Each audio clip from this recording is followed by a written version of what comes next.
Hey, what's going on, everyone? It's Kyle Henderson of BAMA Football on YouTube. I wanted to talk about a couple different prospects today that are committed to the Alabama Crimson Tide. Got to start out with Julian Sayin, an elite quarterback out of California. He just held his first game this past Friday night, and boy, was it impressive to see Sayin in action. This is the #1 rated quarterback in the entire country. We saw a lot of good things from him early on in his high school football season. Remember, this is a guy who is spearheading that class of 2024. He has a lightning release. I was really impressed when watching his highlights, how quick he makes decisions. He's able to have good touch on the football, and he throws a really good ball 20 yards downfield.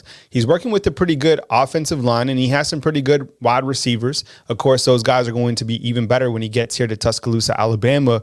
But this is a must-keep prospect in the class of 2024. His checkdown reads are great.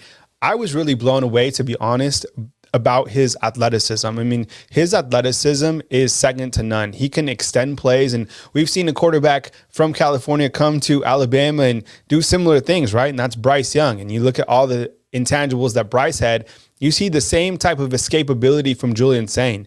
And I get it. He's young. He's going to only get better. But what we've seen from him so far, I think screams a high-level player on college football Saturdays. Can't wait to see him in action when he comes to Tuscaloosa. He's going to have so many weapons to work with, but I was really surprised with his athleticism, and that is imperative this day and age to have quarterbacks that have athleticism. You look at all the quarterbacks right now that we're talking about with the Alabama Crimson Tide. What do they all have in common? They all have athleticism. They can all escape the pocket. They can all run. This is kind of the world that we live in, and I'm not saying that it just has to be a dual threat quarterback or that's it. I'm just saying that you have to be athletic in this world of college football because the offense has certainly evolved, and you want somebody who can make quick decisions, but also if the pocket does collapse or if they need to be a playmaker, they can be that guy.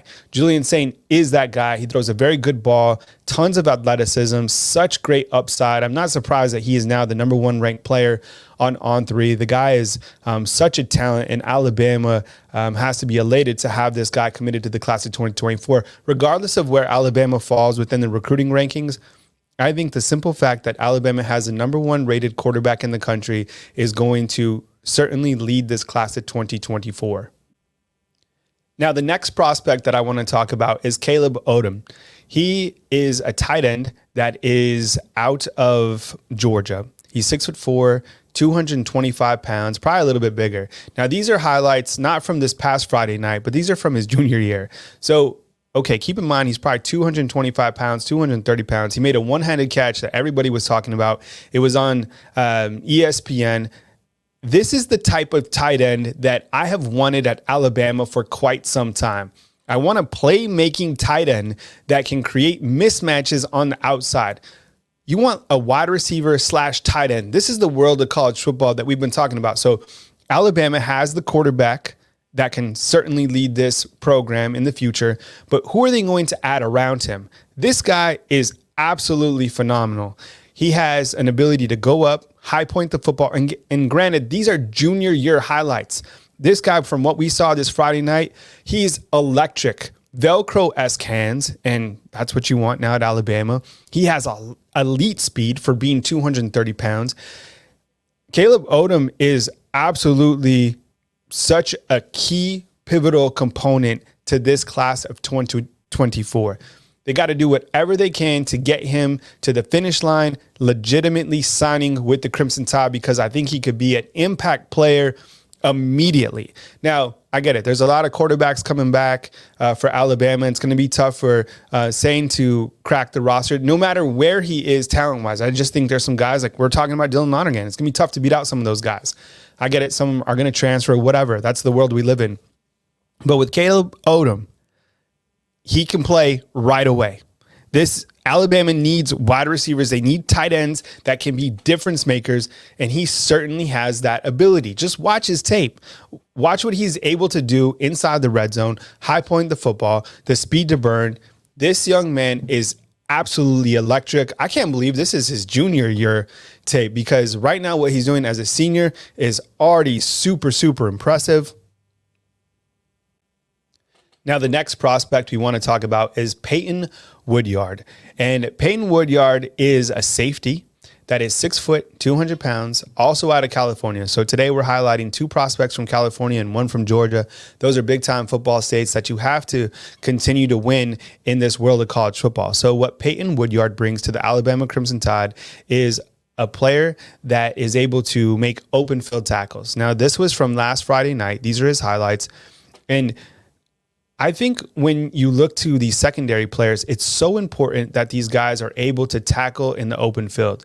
To me, that is more important than being a playmaker or a ball hawk. I think that sort of stuff kind of comes in different coverages or where you're placed. But the biggest thing for me is, can you tackle in open space? That's the biggest thing when I look to players on the defensive side of the ball. And Woodyard can do just that. I think he's also versatile in the sense that he has enough speed to kick out in coverage and still make tackles.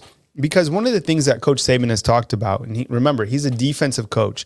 You have to be versatile on the defensive side of the ball. That's why we're seeing guys like Jalen Key right now being able to play safety or down at that star position. You want guys who are versatile. Same thing with Kool-Aid. I think Kool-Aid is a lot more versatile than just being a corner. I mean, he could play all over the field if they really needed him to. You look to a guy like Minka Fitzpatrick, he was absolutely able to play all over the field. So what Woodyard brings to the Alabama Crimson Tide's recruiting class is a corner that is versatile, and that is an electric open field tackler. And what I mean by that is he's all over the field. You want a player who can find the football, who can attack, who is dangerous, who's dependable.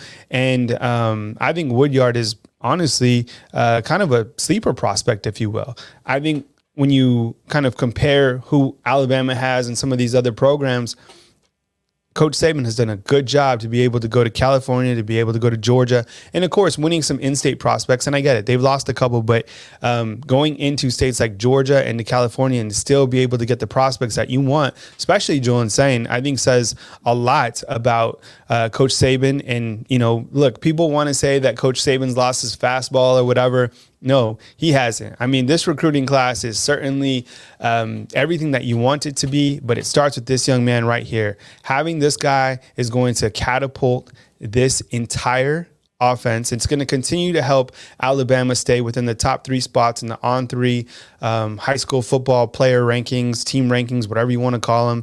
And it's because of his ability to lead this team. I can't wait to see more footage of Sayin, to be honest, because I was just really blown away with his highlights Friday night. I still haven't found his exact stats, but I mean, look at what he's doing on the football field. Let me know what you think about these 3 prospects inside the comment box. Are you impressed with what Alabama has in that class of 2024? And who do you think is next? Who else do you think is going to jump on board? I know just recently that Alabama landed Dre Kirkpatrick Jr. And that was what a troll that was, right? Saying that he committed to Missouri and then flips the switch and then commits to the Alabama Crimson Tide. Even Pops took off, right? So people were like, we're that old. Dre Kirkpatrick has a son that's committing to Alabama. Look, yeah, time is always fleeting for sure.